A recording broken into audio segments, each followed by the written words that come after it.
Hello and welcome to another inevitable episode of the weekly Waypoint, this time with 50% less sad.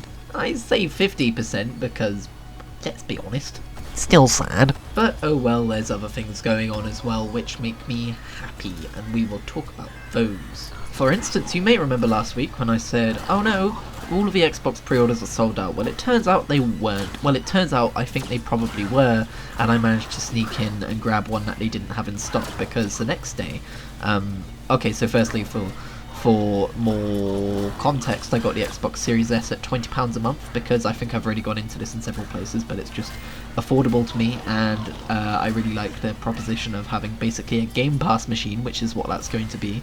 If you want to learn more about that, I am basically going to be doing a monthly update series where I talk about the Game Pass games I've been playing each month, and that'll be over on kritigri.wordpress.com. But yeah, I was doing the Xbox All Access route, and it was telling me, hey, yeah, sorry, no more available. And then I tried again the next day, and it was like, oh hell yeah, we got them in, what are you talking about, not available, come over here, put your details in, put it into your didgeridoo, and I don't know why you have a computer flavoured didgeridoo, but in doing so you have now pre-ordered your Xbox All Access Series S majiggy. And I was like, cool, awesome, sweet. What I did not see was the email I got the next day, which was like, hey, your pre-order's been cancelled, and it's pretty gosh darn lucky that I didn't see that email, because I'd have been like, what the heck, what's going on? I did not cancel it, has someone hacked into my account, what's going on? And also the email that the retailer sent me saying, hey, that was a mistake, your pre-order shouldn't be cancelled, that went straight to my junk inbox, so I probably wouldn't have seen that either. Luckily though, they got in contact the next day, and even more luckily I actually saw this email, and they were like, oh my god, we are so sorry, please use this code at checkout and it will basically guarantee you the stock that we currently apparently do not have. They basically walked me through redoing it, and because they are such lovely people over there, they're like, we're really sorry, how about some £20 store credit as an apology? And I almost felt guilty taking it until I remembered that they're a fairly big company and they can probably afford it. So I went, yeah. And that's the story of how I've got a free copy of Medieval on PS4 arriving in the mail later this week, because that's a game I really wanted around this time last year, but I couldn't really justify buying it. Well, I guess I could, but it just kind of like slipped my mind, or I don't know. You know how things like, there's a certain hype level where it falls through the gaps, and you're like, I want this game, but I don't want to spend money on this game, even though it doesn't cost a lot. You know what I mean? It's kind of one of those. So that was kind of perfect. So yeah, Xbox Series S is still on the way, and so is a free game slightly sooner. Speaking of video games, because that's apparently all I really talk about in these videos, No Man's Sky got a huge frickin' update. And I was like, oh damn, that a chonky boy. And I downloaded that chonky boy, and I streamed him for 5 hours straight, even though I'm not sure I really did all that much of the new update stuff. I basically just spent ages looking for a nice planet to put a base on, found a moon instead, put the base on that. VOD's on my other channel if you want to go see it, search for Kritigri Live, should be on there. But it is frankly astonishing just how much Hello Games are continuing to update and support that game after their massive fumbling out of the gate with the original 1.0 launch.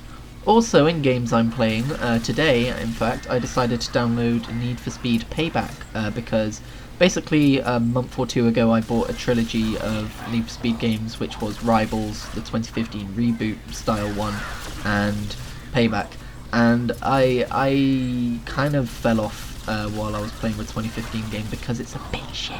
Don't tell the devs I said that. But also they're the same devs who made Rivals before it, which I loved, and Payback, which I'm very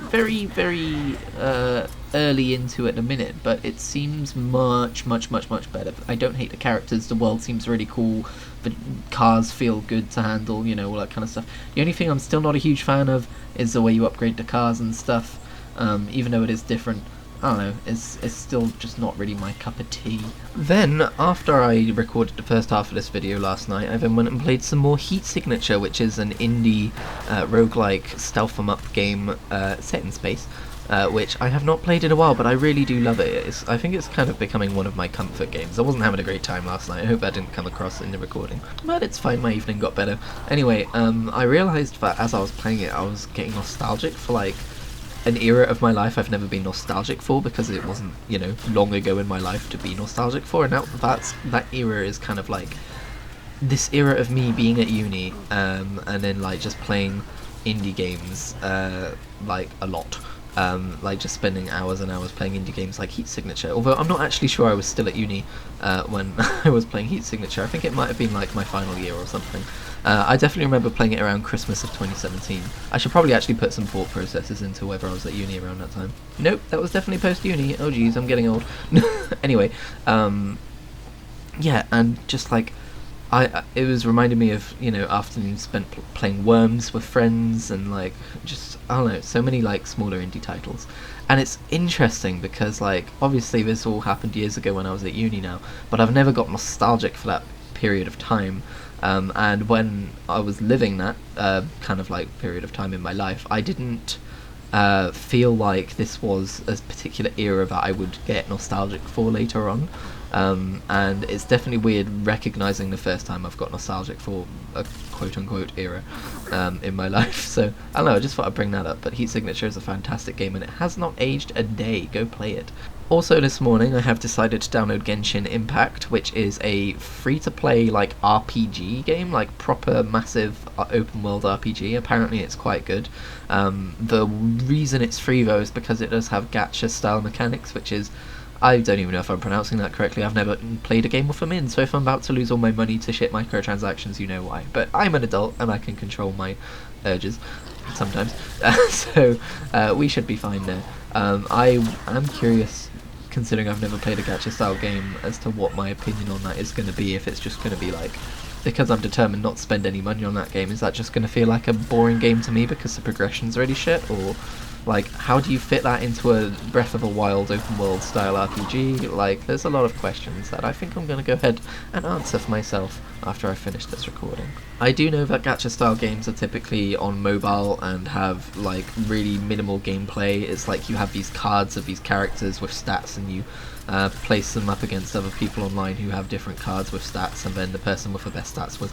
This is my basic knowledge of it. I'm guessing it's just like a really shitty microtransactional top trumps that gets everyone addicted and hooked and losing all of their life savings.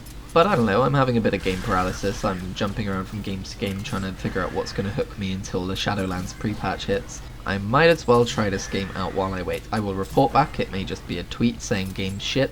It may be something I'm talking about extensively on the next weekly Waypoint. It might be something I write an article about over on 32-Bit Brain, or maybe something I ramble about on my Kritigri FM podcast feed. Or, well, I guess that would be a thoughts on video on this channel as well nowadays, wouldn't it? So I don't know. But yeah, just to elaborate on why I ditched the original second half of this recording last night, is because I started getting very depressive, and you could definitely tell it in my commentary. Like, I thought I was having a very frank discussion about, you know, my emotional state or whatever, but actually I was just being very down in the dumps. And it's not that I'm shying away from being real, because otherwise I wouldn't even be mentioning it right now. It's just that I don't think it was particularly helpful or insightful, or that I even really made much sense. So, yeah, it wasn't something terrible. If you listen to it, you won't be like, holy shit, something's up with Christian and he's trying to hide it. It was just like, oh, you know, I could do better. I've already written a long-ass blog post on my month, and that came out yesterday, so if you want all of the nitty-gritty information, then you can go to christianrichmond.wordpress.com and read it there. But now it's time for Dingo Facts! The dingo's social behaviour is about as flexible as that of a coyote or grey wolf, which is perhaps one of the reasons why the dingo was originally believed to have descended from the Indian wolf. While young males are often solitary and nomadic in nature, breeding adults often form a settled pack. However, in areas of the dingo's habitat with a widely spaced population, breeding pairs remain together, apart from others. Dingo distributions are a single dingo, 73%, 2 dingoes, 16%, 3 dingoes, 5%, 4 dingoes, 3%, and packs of 5 to 7 dingoes, 3%. A dingo pack usually consists of a mated pair, their offspring from the current year, and sometimes offspring from the previous year. Where conditions are favourable among dingo packs, the pack is stable with a distinct territory and little overlap between neighbours. The size of packs often appears to correspond to the size of prey available in the pack's territory. Desert areas have smaller groups of dingoes, with a more loose territorial behaviour and sharing of the water sites. The average monthly pack size was noted to be between 3 and 12 members. Similar to other canids, a dingo pack largely consists of a mated pair, their current year's offspring, and occasionally a previous year's offspring. Dominance hierarchies exist both between males and within males and females, with males usually being more dominant than females. However, a few exceptions have been noted in captive packs. During travel, while eating prey, or when approaching a water source for the first time, the breeding male will be seen as the leader, or alpha. Subordinate dingoes approach a more dominant dog in a slightly crouched posture, ears flat and tail down, to ensure peace in the pack. Establishment of artificial packs in captive dingoes has failed. Thank you for joining me for another amazing episode of Dingo Facts. You can find all of these facts and more on wikipedia.com, the most reliable source on the entire internet. Either way, thank you for putting up with the filler content while I have nothing else to say that isn't depressive. Because let's be real, that's what that was.